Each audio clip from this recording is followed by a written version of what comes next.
రైతు భరోసా నిధులకై పాస్బుక్లతో పంట పొలాలలో నిరసన తెలుపుతున్న రైతులు.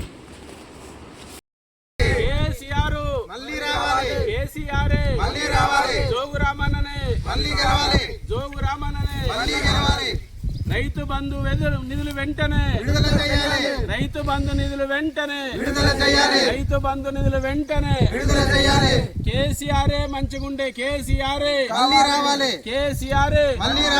జోగు రామన్ననే జోగు రామన్ననే రైతు బంధు నిధులు రైతు బంధు నిధులు రైతు బంధు నిధులు కేసీఆర్ గారి నాయకత్వం జోగు రామన్న గారి నాయకత్వం జోగు రామన్న నాయకత్వం.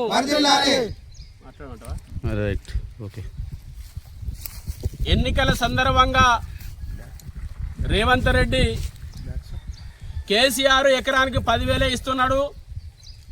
మా రాజ్యం ఏర్పడితే ఇందిరమ్మ రాజ్యంలో కాంగ్రెస్ ప్రభుత్వంలో ఎకరానికి 15,000 ఇస్తానని చెప్పిండు. పట్టాదారు రైతులతో పాటు కౌలు రైతులకు కూడా ఎకరానికి 15,000 ఇస్తానని చెప్పిండు. భూమి లేనటువంటి కూలీలకు ఎకరానికి ప్రతి సంవత్సరానికి 12,000 రూపాయలు ఇస్తారని చెప్పిండు. కానీ ఇప్పటి వరకు కూడా ₹1 కూడా వారి ఖాతాలో జమ చేయలేదు. ఇవాళ గ్రామీణ ప్రాంతంలో తిరుగుతూ ఉంటే ప్రతి రైతు కూడా ప్రజలందరూ కూడా కేసీఆర్ ఉన్నప్పుడే బాగుండే, జోగు రామన్న గారు మంత్రిగా ఎమ్మెల్యేగా ఉన్నప్పుడే బాగుండే, ఇప్పుడు ₹1 కూడా మా ఖాతాలో ₹1 జమ కావట్లేదని చెప్పి ఇలా ప్రజలు మాట్లాడుతూ ఉన్నారు. అప్పుడు కేసీఆర్ గారు రైతుల పెట్టుబడుల కోసం ఆలోచించి అన్నదాతలను ఆదుకోవడం కోసం రైతు బంధు తీసుకొచ్చిండు. రైతు బంధు తీసుకొచ్చి ఎకరానికి 10,000 రూపాయల చొప్పున 2 పంటలకు ప్రతి సంవత్సరం వేసిండు. కానీ ఇవాళ రేవంత్ రెడ్డి సర్కార్ వచ్చిన తర్వాత అప్పుడేం మాట్లాడిండు, కేసీఆర్ 2 పంటలకు వేస్తున్నాడు, 3 పంటలకు ఇవ్వలే కదా, ఇది అతివిశాడతానమా అని మాట్లాడిండు. లేకపోతే కేసీఆర్ గారు 10,000 ఇస్తున్నాడు, నేను 15,000 ఇస్తానని చెప్పిండు. కేసీఆర్ కాంగ్రెస్ ప్రభుత్వం గెలిస్తే మన రైతు బంధు పోతుంది, రైతు బంధు ఇయ్యరని చెప్పి కేసీఆర్ మాట్లాడుతున్నాడు. ఏమయ్యా మేమేమన్నా దివానగల్లమా, మాకేమైనా ధమాకు లేదా అని మాట్లాడిన రేవంత్ రెడ్డి ఇలా ప్రజలందరూ అంటున్నారు నిజంగా నీకు ధమాకు లేదా అని మాట్లాడుతున్నారు.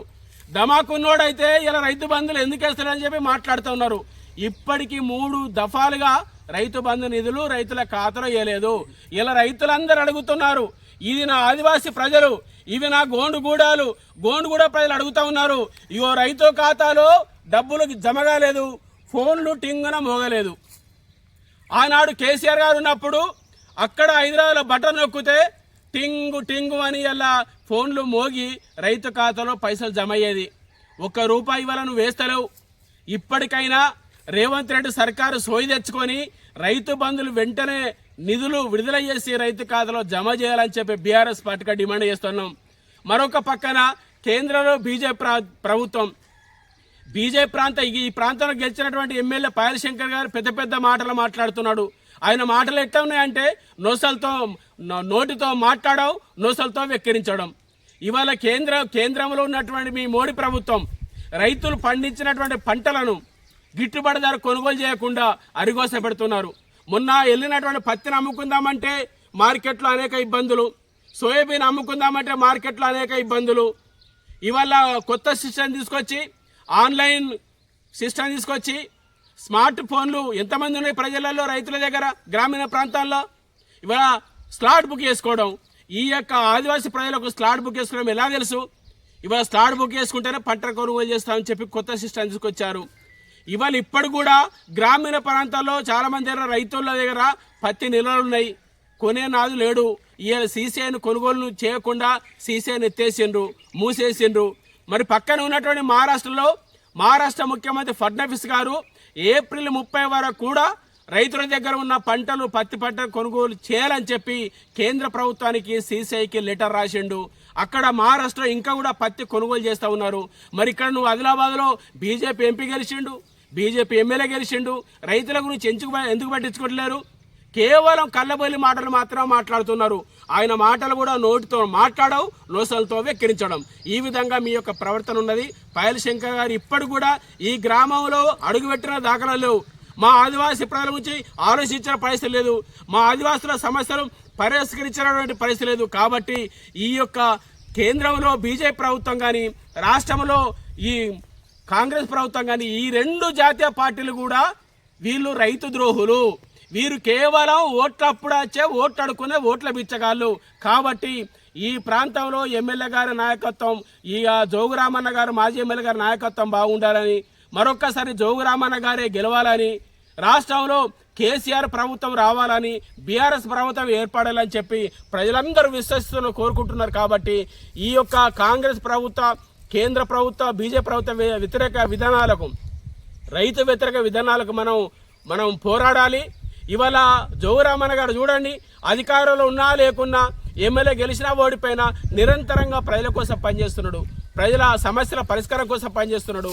ఇవాళ రైతు బంధు రాని మొత్తం రైతుల దగ్గర వివరాలు సేకరించి, సంతకాలు సేకరించి రేపు గవర్నర్ కలవబోతా ఉన్నాం. రాష్ట్ర ప్రభుత్వానికి నివేదిక ఇవ్వబోతున్నాం. ఒత్తిడి పెంచి రైతు బంధులు వేసే వరకు ఒత్తిడి పోరాటాలు చేయబోతున్నాం. కాబట్టి ప్రజల కోసం ఆలోచించే వ్యక్తి. ఇవాళ ఓట్లప్పుడు ఒకడు లిక్కర్ వంచుతాడు, ఒకడు కుక్కర్ వంచుతాడు, ఓట్లు వేసుకొని పోతారు.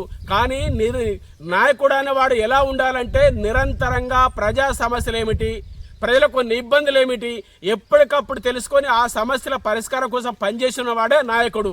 ఇలా ఆదిలాబాద్ ప్రాంతంలో ఒకే ఒక్క నాయకుడు జోగురామన్న గారే నిరంతరంగా ప్రజల కోసం ఆలోచిస్తారు, ప్రజా సమస్యల పరిష్కారం పనిచేస్తారు. కాబట్టి ఆయన తీసుకునే ఆందోళన కార్యక్రమానికి, ఆయన తీసుకునే పోరాట కార్యక్రమాలకు మనం అందరం ఎప్పుడు పిలిపించినా హాజరై విజయవంతం చేయాలని చెప్పి నా అక్క జిల్లాలందరూ కూడా పేరు పేరున విజ్ఞప్తి చేస్తున్నాను.